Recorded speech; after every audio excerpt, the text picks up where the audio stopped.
If you cannot connect AMLA and the bank accounts, that's precisely what the defense and other people are saying. Aren't you fishing between the three? Ay nagbabaka sakali lang. Baka may makuha tayo dito. Mainit ang naging palitan ng diskusyon sa pagitan ni Senator Judge Alan Peter Cayetano at House Prosecutor Shell Jokno matapos usisain ni Cayetano ang prosecution sa tila ginagawa nilang fishing expedition ng mga ebidensya laban sa pangalawang Pangulo na nagaganap na impeachment trial ni Vice President Sara Duterte at tila nga nadulas pa itong si Shell Jokno. Iginiit ni House Prosecutor Shell Jokno na ang sentro ng impeachment case laban kay Vice President Sara Duterte ay ang issue di umano ng betrayal of public trust. Ito'y matapos tanungin ni Senator Judge Alan Peter Cayetano kung maaring ma-impeach ang isang opisyal dahil sa umano'y paglabag na nangyari bago pa siya maging impeachable official. Kaugnay ito ng hiling ng House Prosecution na magsubpina ng bank at tax records ni Vice President Sara Duterte. Kabilang na ang mga records bago pa siya naging Vice President. Ayon pa kay Jokno, kung mapapatunayang nakapag-ipon ng hindi maipaliwanag na yaman si Vice President Sara Duterte nung siya pa ay Vice Mayor o Mayor na umabot sa bilyon-bilyong piso, maaari umano itong maging mahalagang batayan sa pagpapasya ng impeachment court kung karapat-dapat pa siyang manatili sa kanyang posisyon. Subalit, malinaw umano sa konstitusyon. Ayon pa sa mga eksperto na hindi saklaw ang posisyon na kung saan hindi pa impeachable official ang isang public official, kaya malinaw na isang fishing expedition ang ginagawa ng prosecution. Factual lang po. So, in the absence of authentic supporting record, what factual basis did the prosecution rely on to say that the allegations were sufficient in form and substance? If I recall correctly, Your Honor, please, there were some attachments to both complaints. And I'm not aware of any rule in the House of Representatives as far as impeachment cases are concerned that limit what may be discussed or investigated by the committee to only what is contained and attached to the impeachment complaint. I'm not questioning if there's an attachment. I'm questioning whether there was... I'm asking question. I'm not even questioning it. I'm asking questions on if there were authentic records. So I'll move on. No? In the complaint against President Bongbong Marcos, the finding was the complaint failed to establish any factual nexus between the President and an impeachable offense. What are presented were policy and disagreements and generalized accusations, not ultimate facts. Yun ang finding ng Committee on Justice. Correct? Yes, Your Honor, to the best of my recollection. So that's my question. After answering that question, does the prosecution agree that the requirement of alleging ultimate facts applies equally to all impeachment complaints, regardless of it's the President or the Vice President, regardless if it's the Ombudsman or the COA Chairman? Yes, Your Honor, and as I recall, when the members of the committee examined the complaint filed against the President, the conclusion of the committee was in fact that there were only conclusions of law contained in that complaint, not allegations of ultimate facts. Yes, yet in that complaint there were documents attached, authentic records, and the House did not ask na masupina yung AMLA, BIR, and bank records of the President. The requirement, if Your Honor, please, of ultimate facts is really based on what is alleged in the petition or complaint itself. But what was the exact words of counsel? Ang katotohanan ay hindi confidential. Hindi confidential. So why in the case of President Marcos is the katotohanan confidential, but in the case of Vice President Sara, it's not confidential? Wala naman po akong maalalang ruling ng committee in the case of the President na meron silang sinabing confidential. What I recall is that the conclusion was that the complaint did not allege ultimate facts. So there was a conclusion even before asking for all of this. But in this case, balikta, there was a conclusion that there's no nexus between the President and an impeachable offense. In this case, walang authentic documents pero humihingi ng supina kasi yung katotohanan hindi confidential. So, which goes to my, well, first, let me honor who I should honor because it seems that the Lisa Masa complaint, which was endorsed by ACT party list, was here kanina, and I think Antonio Tino, I think Sara Elago was here the last week, and I think Representative Ko was here. So in their case kasi, I can say walang selective justice because they wanted the same standards sa president and vice president. So that's my next question. We want fairness for everyone and for the Filipino people, but would it be unfair to require 20 years of documents from AMLA, BIR, and bank accounts from Vice President Sara without requiring the same from President Bongbong, considering that all of these scandals is happening during his administration? If the allegations of the complaint against the president did in fact contain ultimate facts, I would see no reason why the Committee on Justice should not have proceeded with it. So I'll take that answer. May I ask the same question? Rule 8, ultimate facts including evidence. So the answer of the prosecution was that basta't may evidentiary facts. But ang nakalagay kasi sa Section 1 ng Rule 8, including evidence, what is the position of the defense on this? The defense follows strictly the rules, Your Honors. While I agree with the distinguished opposing counsel na iba yung ultimate facts and evidentiary facts, no? I don't want to blur that line. Tama naman po yung sinabi ng ating opposing. But yun nga po yung punto namin, no? In the Saballa and Cabrera complaints, wala pong ultimate facts at wala din pong evidence or evidentiary na nakakalakip doon po sa mga complaints, and which is the very issue that we brought up to the Supreme Court, Your Honor. So if you were representing now the president and the opposing counsel was also asking for 20 years of records of AMLA, bank accounts, and BIR, would you still have the same position? Your Honors, That unless it is relevant and definite. I read in your Yes. pleadings, diba, and in your position paper na yun yung... So kasi I'll ask na rin my next question. Why is it definite in your view? Opo. So on the first question, yes, Your Honor. Even if I were to be representing the President now, I would have the same view, no? Na hindi po pwedeng ganun ka 20 years ang span ng mga documents na hiningi, precisely because the jurisprudence provides that for a valid subpoena to issue, it must be particularly described, plus yung sinasabi po natin na relevance. Now, to the second question as to why it is not particularly described, Your Honors, unang-una, let's start with the bank accounts. No? Yung bank accounts na naka-enumerate sa kanilang request, it is our position na yun po yung natawag kanina na fruit of the poisonous tree. Because as you can see, lahat po ng pinanggalingan na accounts na yan ay yung AMLAC. But which we are contesting, no? Sa amin po, unlawful po yung naging disclosure sa Committee on Justice.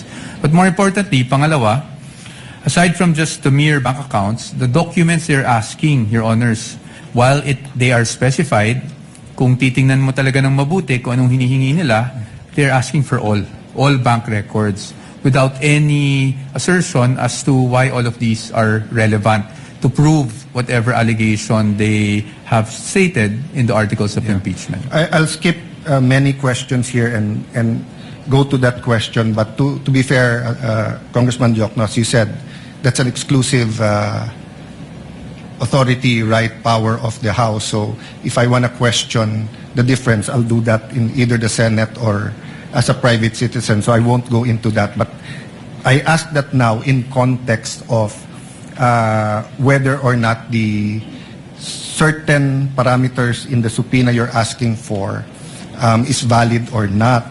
So let me just go to this series of questions.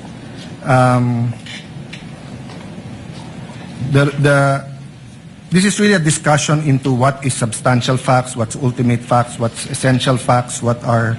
and as you said, Attorney Powa, we don't want to bore everyone with that, but it's important in terms of due process.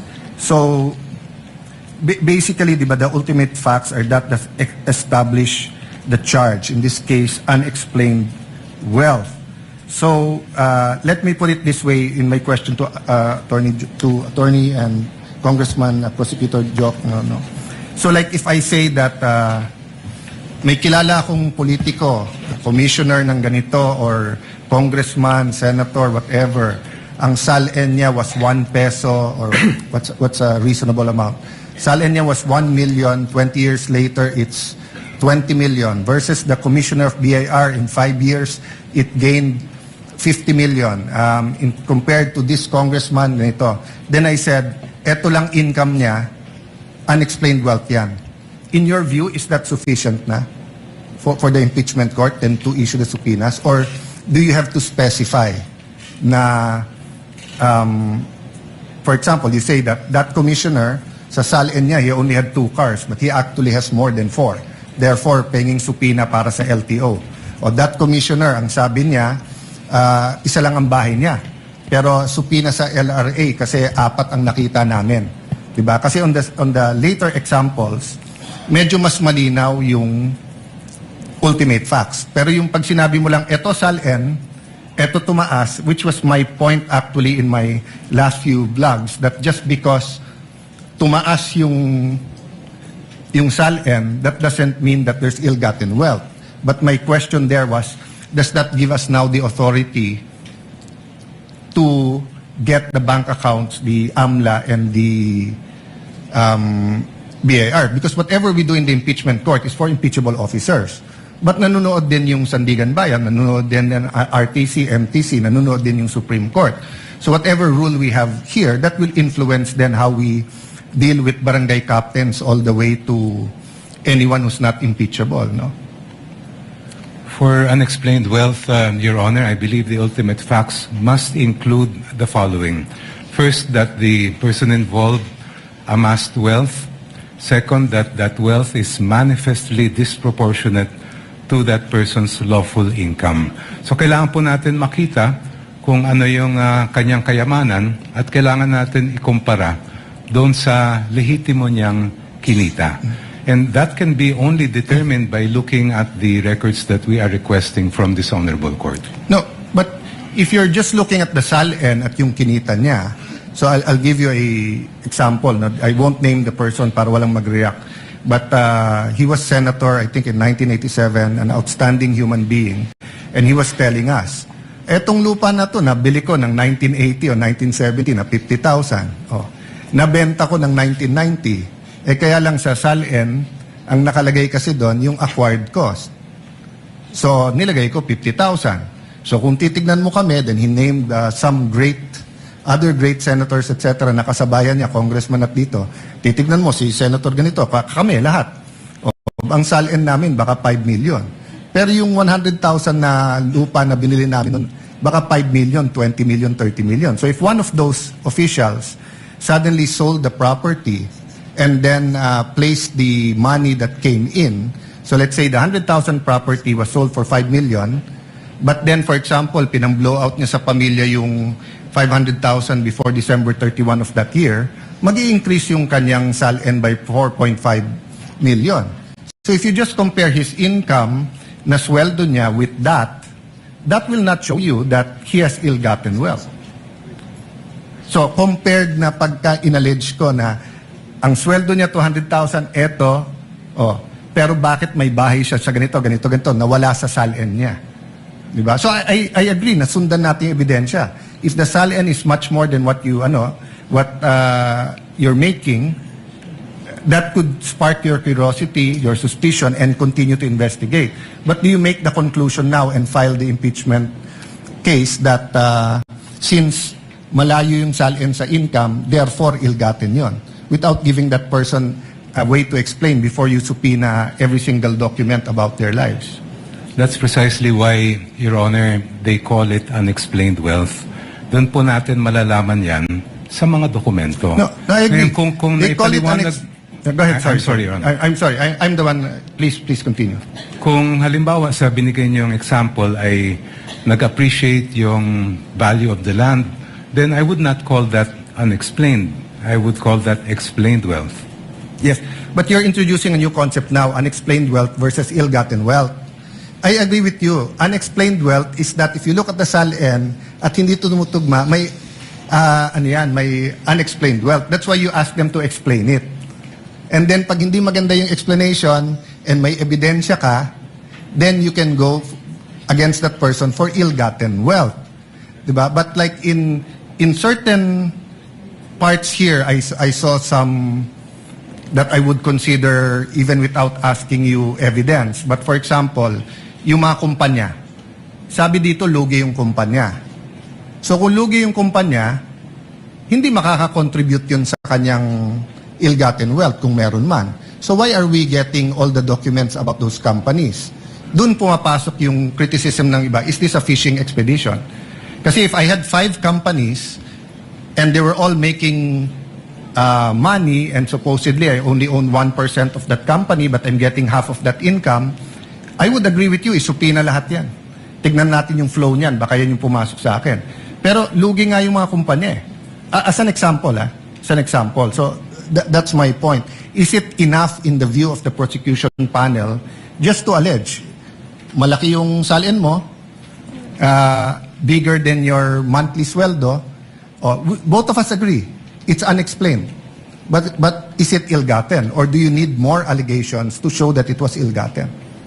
Well, Your Honor, please, the decision whether wealth is unexplained or, as you said, ill-gotten is really a decision that this Honorable Court will make based on the evidence. Ang gusto lang po namin ay mailatag ang ebidensya sa inyong harap para kayo na mismo ang magsabi. At para malaman po yan, we have to look at the statements of assets, liabilities, and net worth. We have to look at the lawful income reported in the ITRs. We have to look at the bank records in terms of kung ano yung pumasok at lumabas sa kanilang mga accounts. So, I'm sorry, Your Honor. Yeah, go ahead. As far as the businesses are concerned, that has to do with the third subcharge under unexplained wealth. Yung pong continuing to participate in business interests despite the clear and express prohibition provided in the Constitution. We want to know whether those businesses, yung ba ay mga operational ba ito? Ito ba ay talagang sasabihin natin na nandun yung sinasabi nga na inaamin ni Vice President sa kanyang salin na business interest nga niya yon. Yeah, I'm skipping because this is mostly questions on fishing expedition. I'll go to the defense after this, but can you tell us the difference between evidence and proof? In your layman's term or legal terms? Or if you want to look it up, but in how do we explain to people the difference between evidence and proof? Napakabigat po ng inyong tanong. In our words lang. I will para try lang my best, maintindihan. Your Honor, to answer it. In a court proceeding, whether we're speaking of an impeachment court or a regular court, the judges look at the evidence. They may never be able to know the entire truth kasi ang pangyayari ay nangyari dati pa po. Essentially, a trial is really a reconstruction of something that happened before. So it may happen in some cases that there is enough evidence to make conclusions as far as a judgment is concerned, even if the members of the court did not get to see the entire truth. Yes. Ang gusto po namin maiwasan dito sa impeachment court ay meron po tayong hindi mailatag na ebidensya sa mga maestrado po na nandito para talagang maging buo yung larawan nila bago po kayo magpapasya. Yeah. I don't think there's any question that all of us here want na mailatag yung ebidensya. The question is, do you have the evidence or are you fishing for the evidence? And that's a question not only for you, but for every single impeachment process, not only the umabot dito, because myself, Senator Subiri, Senator Chis Escudero, then later on Senator Villanueva, has been in the House many times during impeachments of presidents and chief justices. No? But the reason I asked between evidence and proof is because if you have the evidence, you want the opportunity, diba, to bring it here, show the relevancy, connect it to the crime, we admit it so that if it's true, then we can convict. The opposite sides na will either question, hindi admissible yan, or admissible pero walang relationship yan, etc. No? So what I'm saying is that if you're going to prove your case with no evidence except that if you get all of that, then magiging arbitrary yung House of Representatives sinong gusto nilang i-impeach, because almost any public official who's been there for a long time, you will see discrepancies in their SALN because unang-una iba yung acquisition cost at iba yung current value at iba din yung deadline ng December 31, no? Which after this I'll ask the defense to answer, then I'll go into the AMLA, which is different from bank accounts, no? So if you're coming to the court with evidence already, but kinukuha mo yung subpoena na yan, di ba, to further prove your point, I don't think there'll be a question there. As Attorney Powa said kanina na kung yung BIR box na yan, alam natin yung laman, and dapat gamitin dito, they inallege nyo na. Pero kung hindi alam yung laman, are we fishing there if there's a tax evasion or wala? I don't know the answer. I'm asking you the question. You can answer it in any way you're comfortable in answering. If I may briefly narrate the procedure that the House might had to undergo for the articles to reach this honorable court. When the complaints were filed before the House of Representatives, the Committee on Justice was tasked not with conducting a trial, not with ferreting out all the evidence, but simply determining whether there was probable cause to proceed with the case. So hindi po namin hinanap yung kabuuan ng ebidensya dahil hindi po namin tungkulin yon. Yes. When we made a determination that there was sufficient probable cause to proceed with that case, then that is what we submitted in terms of the articles of impeachment that reached this honorable court. Ngayon, syempre po, just like a preliminary investigation conducted by a prosecutor, ang hawak lang po niyang ebidensya, ang titingnan lang po niya ay kung merong probable cause. Not all the evidence yet is before the prosecutor because wala pa pong trial. The presentation of evidence, even the subpoena or compulsion to present evidence will only happen when the trial takes place. And yung tinutukoy po ninyong fishing expedition, yun ay maaring sabihin natin nangyari kung only if the party requesting the evidence or documents ay nagbabaka sakali lang. Baka may makuha tayo dito. In our case, I have to disagree that there was any sort of fishing expedition because based on what the Committee on Justice and later the plenary of the House found was sufficient, there was enough cause to proceed with the I'll case. go to probable cause, but yung sinabi mo, baka sakaling may makukuha dito.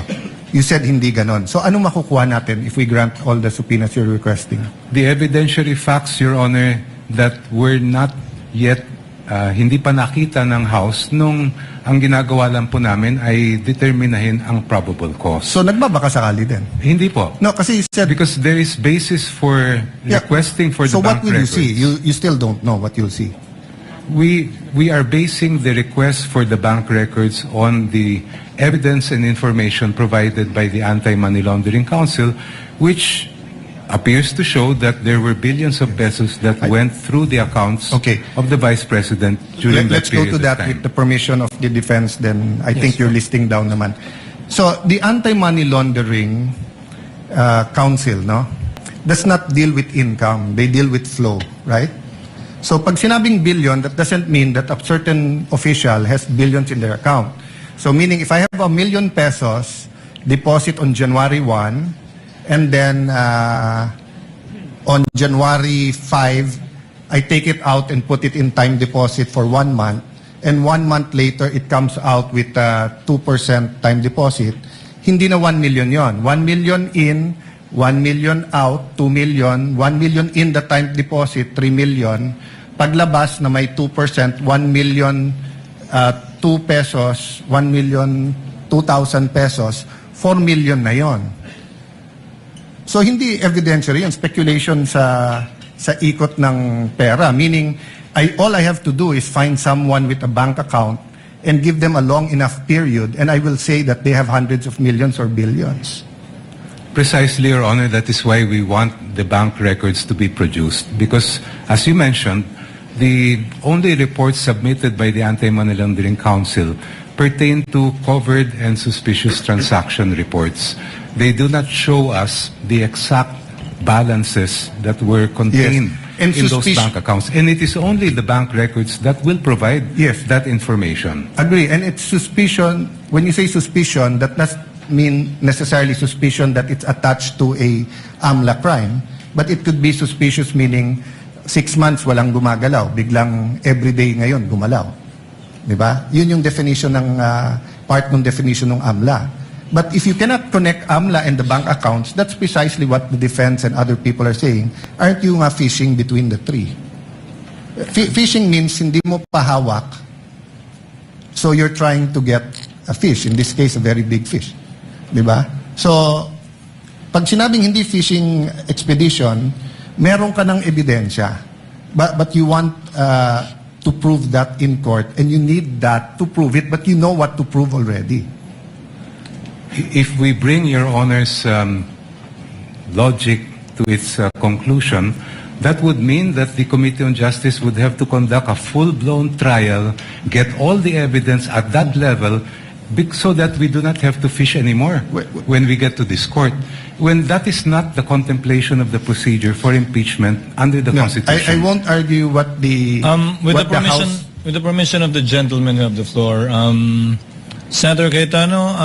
Last two questions. Thank you very much. So, Senator Escudero, myself, we were in the Estrada and Arroyo impeachment. It's harder to impeach a president than a vice president.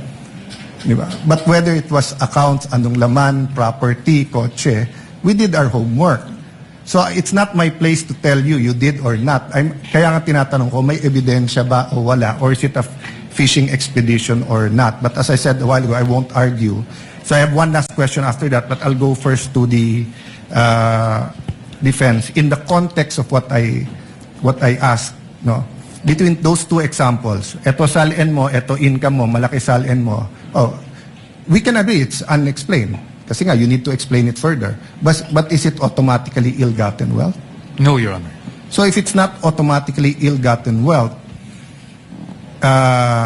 in your view, I mean, I read this from your, maybe you can just restate, why is it a fishing expedition? Opo. Your Honor, because precisely, yun pong sinasabi nila na unexplained wealth, they were basing it for 20 years, for one, no? Pangalawa, they couldn't pinpoint exactly bakit mo nasabing may unexplained. Alin dito sa properties yun unexplained, no? Third, and if I may elaborate from our memo, if you look at the articles of impeachment, it presupposes that the Vice President earned 30 million over a span of 20 years. Yes, they did not think about the Vice President not being in public office from 2013 to 2016. They didn't think about the income that could have, been generated by being married to a lawyer who had his own law office. So to us, it was basically a conjecture, speculation, conclusion of law and fact to say, biglang, may unexplained wealth po dito. No? That's basically our point. And then secondly, the decision earlier, it was mentioned by distinguished opposing counsel, decision rests upon this court to determine kung meron ng unexplained wealth. I disagree with that. The ultimate decision rests upon this court, that is true. But the initial decision rests with the person accusing, hindi ba? Pero nung nag-accuse yung tao sa Sabalian Cabrera complaints, wala man lang nakasulat po doon. Kanina na-mention po yung should the Committee on Justice now conduct a full-blown trial? No, it shouldn't. It should just evaluate the complaint. Para nga pong piskal, parang preliminary investigation. Pag tayo po pumunta sa piskal, at ang dala lang natin doon ay puro paratang, wala man lang supporting document, what will the fiscal do? Dismiss the case outright. Yan naman po ang totoo. No? So that was our point to begin with, and that is why we're saying, fishing expedition ito.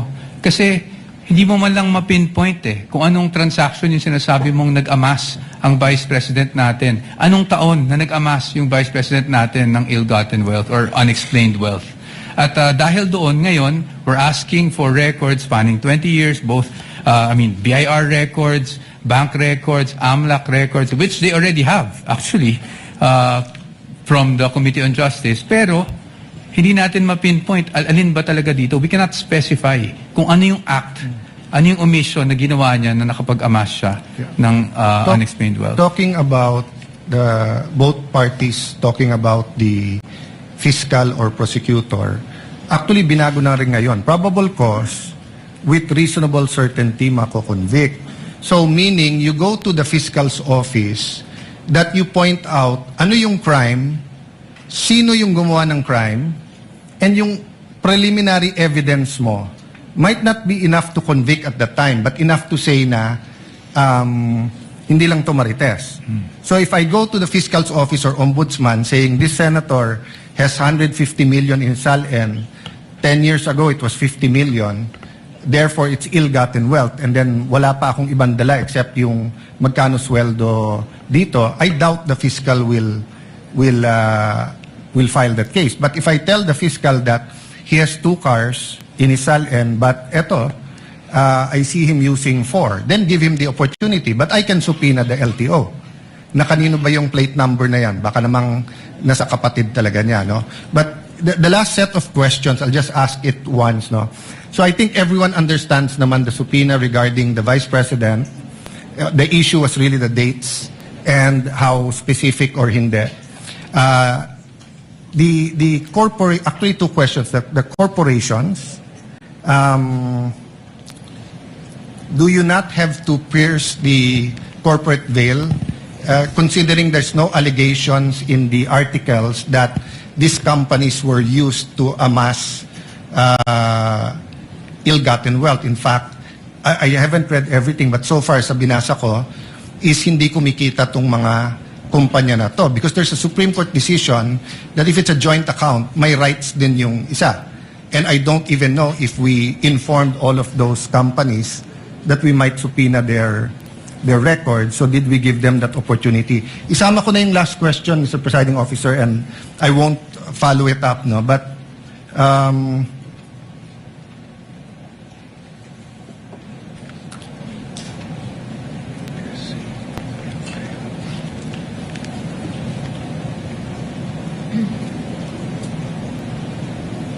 yeah, the question was, because a law student asked me, Sir, bakit dinala yung box dito sa Senate? Ba't na lang hindi nila binuksan sa House? So sinagot ko sa kanila, ano ba turo ng professor nyo? Sir, hindi naman nakalagay impeachment trial in cases of impeachment. So the House was actually empowered to open the box there. So I just wanna know the position of both parties kasi nahihiwagaan ako sa box na yon. Si Neil dinala dito, ibabalik sa inyo, then magsusupina tayo. But dun sa graduate na yung nagtanong sa akin nun, they discussed it daw in class, and their professor and their class in the, is it the BIR case or the bank accounts? No, bank accounts ata, yung in cases of impeachment yung nakalagay dun sa Yes, sa Bank batas. accounts. Secrecy of bank deposits. Yes.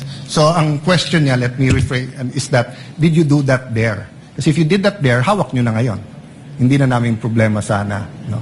So those 2 questions lang regarding do you think nag-comply yung requirements dun sa companies, and should we give notice to the companies? And secondly, about bank account, could you have opened it already in the House? Yung BIR din ba? Counsel for the panel of prosecutors may respond. Thereafter, counsel for respondents. Thank you, Your Honor. Presiding And we would Officer. like to thank Counsel, thank you very Senator much. Judge Thank you, Allen for his Senator interjections. Cayetano. If Your Honor, please, the doctrine of piercing the corporate veil applies when we are determining liability of the company or corporation involved. In this particular case, that doctrine has no application at all. We are asking for those records to be produced so that we can determine the extent of participation of the Vice President, as she herself had admitted those business interests in her SALNs. Kaya po namin hinihingi po yun. Kaya sa tingin po namin ay wala pong aplikasyon ang piercing the corporate veil.